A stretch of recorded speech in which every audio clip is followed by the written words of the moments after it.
Hello friends, பாருங்கள், இதுதான் வாகை மர செக்கு. நாங்கள் இப்போ மணிலா ஆட்டிகிட்டு இருக்கிறோம், கடலப்பயிறு. இப்போ ஒரு காணை போட்டு அண்ணன் எடுத்துட்டாப்புல. இப்போ ரெண்டாவது ஓடிக்கிட்டு இருக்குது. நாங்கள் ஒரு டைமுக்கு இதில் 20 கிலோ கடலப்பயிறு போடுவோம். பாருங்கள், எங்கள் டிரைவர் அண்ணன் இவர் தான்.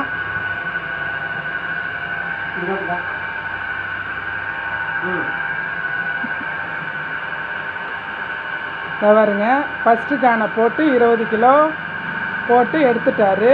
இது 9 லிட்டரு எண்ணெய் வந்தது. நாங்கள் 1 கிலோ பயிறு ஆட்டுறதுக்கு 110 ரூபான்னு தரோம். இதில் 9 லிட்டரு எண்ணெய் வரும்.